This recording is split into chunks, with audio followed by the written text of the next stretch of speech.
Hi everyone. Today we are going to discuss the life cycle of Sargassum, and Sargassum is the member of class Phaeophyceae. अंडधानी गुरु बीजाणुधानी जो है वो वृंतहीन संरचना होती है जो कंसेप्टिकल्स की वॉल पर लगी रहती है, और जो यंग उगोनियम है उसका कोशिका द्रव्य बहुत ही थिक होता है, डेंस होता है, और इसमें एक डिप्लॉयड न्यूक्लियस होता है और बहुत ज़्यादा मात्रा में ऑयल ड्रॉपलेट्स पाई जाती है।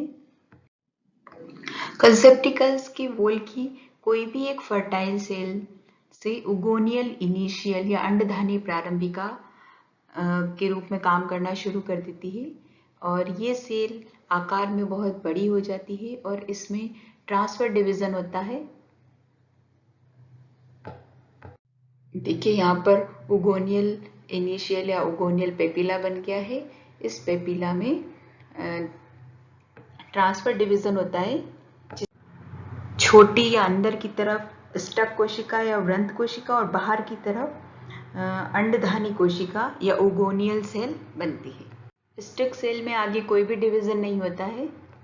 उगोनियल कोशिका आकार में बड़ी हो जाती है, इसका साइटोप्लाज्म या बहुत ज़्यादा डेंस हो जाता है और इसके अंदर बहुत सारी ऑयल ड्रॉपलेट्स इकट्ठी हो जाती है as a storage food material के रूप में।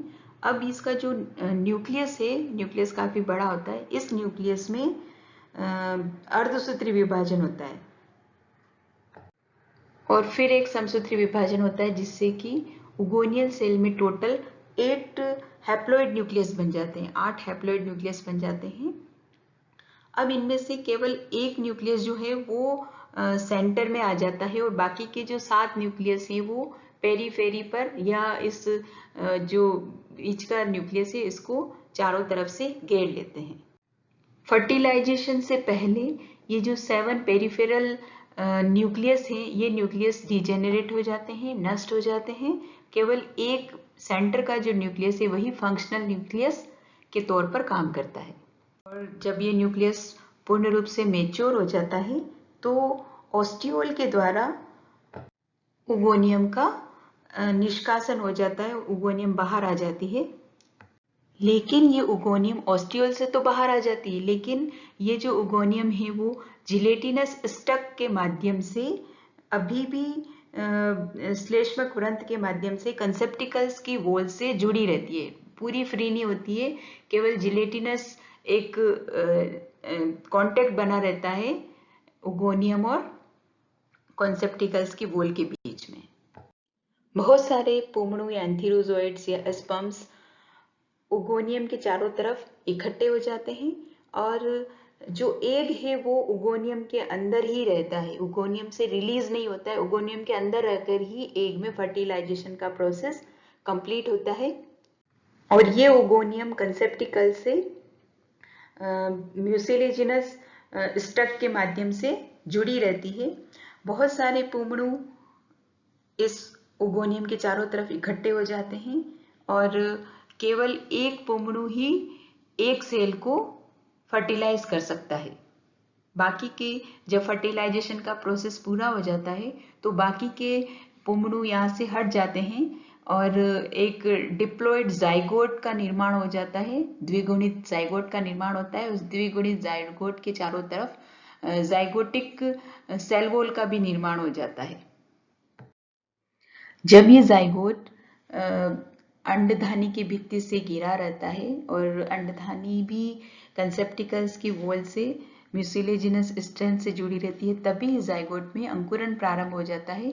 कुछ समय बाद में ये भित्तियां गल जाती है और ये जो जाइगोट है वो स्वतंत्र होकर के किसी सॉलिड सबस्ट्रेट से चिपक जाता है और वहां पर इसका जर्मिनेशन प्रारंभ होता है। जर्मिनेशन में सबसे पहले ट्रांसफर डिवीजन होता है, जिससे कि एक बेजल कोशिका और एक टर्मिनल सेल बनती है।